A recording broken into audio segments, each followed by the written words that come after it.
ടൗണിൽ നിന്നും എത്തിയ ആൽബിൻ എന്ന 9 വയസ്സുകാരനെ പുഴ വല്ലാതെ ആകർഷിച്ചു. ഒറ്റ നോട്ടത്തിൽ ശാന്തമായ പുഴ പരിചയക്കാർക്ക് പോലും അപകടകാരിയാണ്.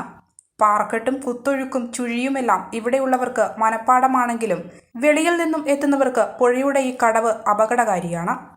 പ്രളയത്തിനു ശേഷം ഗതിമാറി ഒഴുകിയ പുഴ പല സ്ഥലങ്ങളിലും വലുതും ചെറുതുമായ നിരവധി കയങ്ങൾ രൂപപ്പെട്ടിട്ടുണ്ട്. 2 വർഷം മുൻപാണ് ഉളിക്കലിലും വള്ളിത്തോടിലുമുള്ള 2 വിദ്യാർത്ഥികൾ ഇവിടെ മുങ്ങി മരിച്ചത്. 10 വർഷത്തിനുള്ളിൽ 8ഓളം മരണങ്ങളാണ് ഇവിടെ നടന്നിട്ടുള്ളത് എന്നാണ് നാട്ടുകാർ പറയുന്നത്. 1.5 ആൾ മാത്രം താഴ്ചയിലുള്ള കയത്തിലാണ് ഇരുവരും മുങ്ങി മരിച്ചത്. വെള്ളത്തിൽ മുങ്ങിപ്പോയ ഇരുവരും അടിയിലെ ചുഴിയിൽപ്പെട്ടതാണ് അപകടത്തിന് കാരണമെന്നാണ് രക്ഷാപ്രവർത്തനത്തിന് നേതൃത്വം നൽകിയവർ പറയുന്നത്. 2 പേരുടെ കൂടി ജീവൻ കവർന്ന പുഴയരികിലെ ഉരുളൻകല്ലിൽ അവശേഷിക്കുന്നത് ഇരുവരുടെയും ചെരുപ്പും വസ്ത്രങ്ങളും മാത്രമാണ്. കരിക്കോട്ടക്കരയിൽ നിന്നുള്ള പോലീസ് സംഘം സ്ഥലത്തെത്തി പരിശോധന നടത്തി. നാട്ടുകാർ അടങ്ങുന്ന രക്ഷാസംഘത്തിൽ ബിജു ജോസഫ് പുളിച്ചമാക്കൽ, മാത്യു ചെറിയന്താനം, ജോസി പുളിച്ചമാക്കൽ, അനീഷ് കുമ്പളംകുഴിയിൽ, തോമസ് കുട്ടി ശൗര്യാന്തടം തുടങ്ങി നിരവധി പേർ പങ്കെടുത്തു. മലയോരത്തിന്റെ സ്വന്തം പ്രാദേശിക ചാനൽ A-Channel.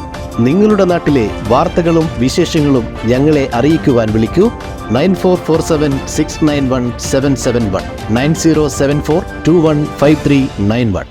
നിങ്ങളുടെ നാട്ടിലെ വാർത്തകളും വിശേഷങ്ങളും ഞൊടിയിടയിൽ അറിയുവാൻ A-Channel ന്യൂസ് ചാനൽ സബ്സ്ക്രൈബ് ചെയ്യൂ. ഓരോ നിർമ്മിതികളിലും വ്യത്യസ്തതയുണ്ട്. അവ ഓരോന്നും കൂട്ടിയോജിപ്പിക്കുവാൻ വർഷങ്ങളുടെ പാരമ്പര്യമുള്ള ഒരു നാമമുണ്ട്. Woodmart. Sofa set, bedroom set, dining table set, wardrobe and coat, fancy light തുടങ്ങി ഒറ്റ നിലയിൽ നോക്കത്താ ദൂരത്ത് ഫർണിച്ചറുകളുടെയും ഏറ്റവും വലിയ വ്യാപാര സമുച്ചയം.